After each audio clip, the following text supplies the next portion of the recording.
আসসালামু আলাইকুম। সবাইকে স্বাগত জানাচ্ছি নতুন আরও একটি রেসিপি দেখার জন্য। আশা করছি সবাই ভালো আছেন। আজকে আমি দেখাবো শীতকালীন কিছু সবজি দিয়ে মজাদার একটি সবজি রান্না। আশা করছি আপনাদের কাছে ভালো লাগবে।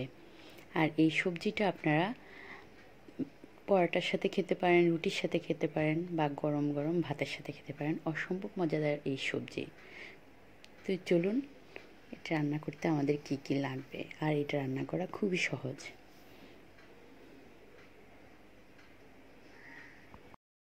চুলায় একটি হাঁড়ি বসিয়েছি। বসে আমি এটাতে দিয়েছি 1 টেবিল চামচ পরিমাণ মতো তেল। প্রথমে আমি তেলটা কম দিয়েই এই রান্নাটা শুরু করব।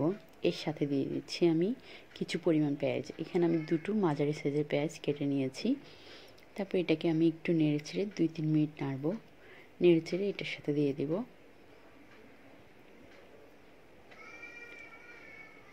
2-1 মিনিট নাড়ার পরে এটার সাথে আমি দিয়ে দেব হলুদ গুঁড়া। তারপরে দিয়ে দেব লবণ, স্বাদ মতো লবণ।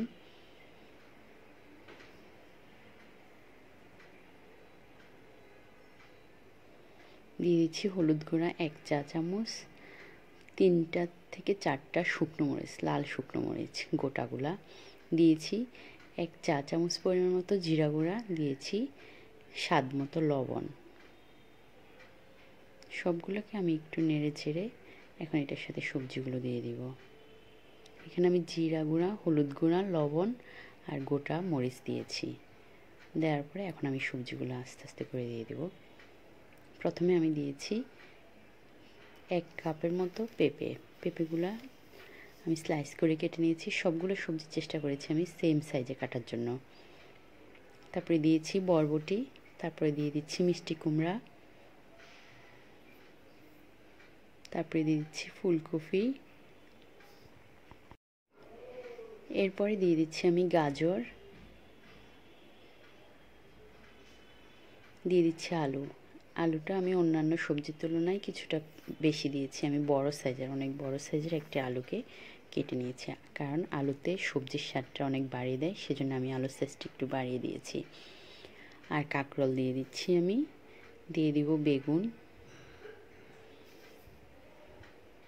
তারপরে দিয়ে দিচ্ছি আমি শিম।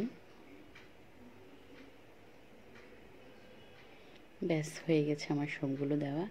এখন আমি এটাকে নাড়ব। 2-1 মিনিট এটাকে নেড়ে নিব।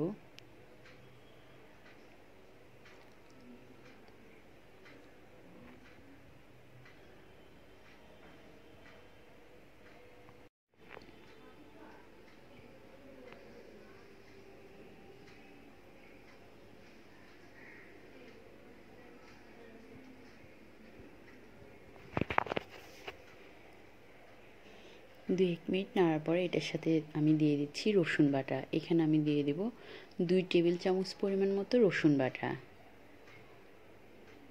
দিয়ে দিচ্ছি 1 চা চামচ পরিমাণ মতো আদা বাটা। আদাগুলোকে আপনারা বেটেও দিতে পারেন বা গোটাও দিতে পারেন। আমি এখানে গোটা দিয়েছি, একটু কুচি করে কেটে তারপরে দিয়েছি। তারপরে আবার এটাকে 3-4 মিনিট ধরে আমি নাড়ব। নেড়ে তারপরে এটাতে ঢাকনা দিয়ে দেব। আর প্রথমে যে গোটা শুকনো মরিচটা আমি দিয়েছি সেটাকে আমি কিন্তু তেমন একটা ভাজিনি, এরকম থাকতেই আমি এটাকে তরকারিগুলো দিয়েছি। তারপরে কিছুক্ষণ পরে সবজি থেকে অনেক পানি বের হয়ে যাবে, এই জন্য আমার কষানোর জন্য আর পানি দিতে হয়নি। চুলার আঁচটা আমি কখনো হাই হিটে রেখেছি, কখনো মিডিয়াম আঁচে রেখেছি। এই পর্যায়ে আমি মিডিয়াম আঁচে রেখেছি যাতে পানিটা বের হয়ে যায়। দেখুন কতগুলো পানি বের হয়েছে। এই পানিতেই আমার সবজিটা সিদ্ধ হয়ে যাবে।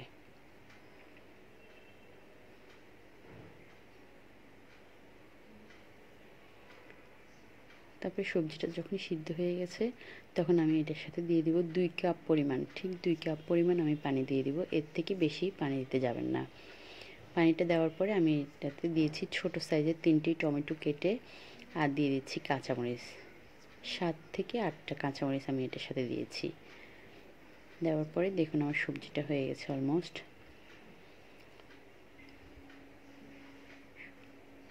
সবজিটা আমার মোটামুটি রান্না হয়ে গেছে। তারপরে আমি একটু চেক করে দেখলাম। তারপরে এটার সাথে আমি আরও একটু লবণ মিক্সড করে নিয়েছি। তারপরে রান্নাটা আমার প্রায় শেষ হয়ে গেছে। এখন আমি এটার সাথে দিয়ে দিব ধনিয়া পাতা।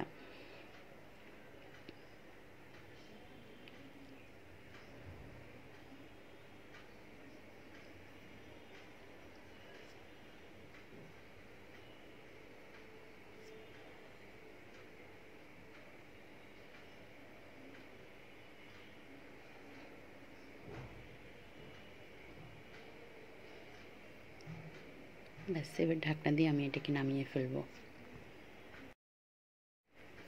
এবার আমি তরকারিটাতে একটু তেল দিয়ে দিব, তেল বাগার দিয়ে দেব। এখানে আমি 3 টেবিল চামচ পরিমাণ মতো সয়াবিন তেল দিয়েছি, আর দিয়েছি কিছু পরিমাণ গোটা শুকনো মরিচ। আর শুকনো মরিচগুলোকে আমি ভালো করে ভেজে নিব, একদম কালো কালো করে এটাকে আমি ভেজে নেব।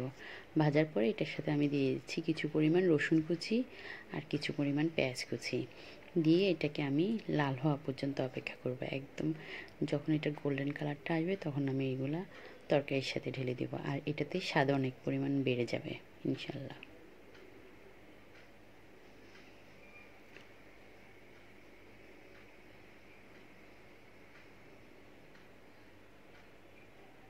ব্যাস, হয়ে গেছে আমার সবজি রান্না।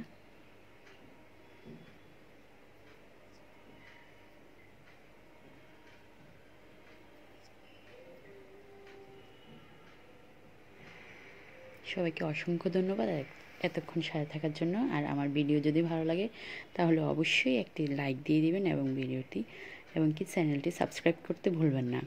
সবাইকে অসংখ্য ধন্যবাদ। আল্লাহ হাফেজ। এরপর আমি এটাকে সার্ভ করে আপনাদেরকে দেখিয়ে দিচ্ছি।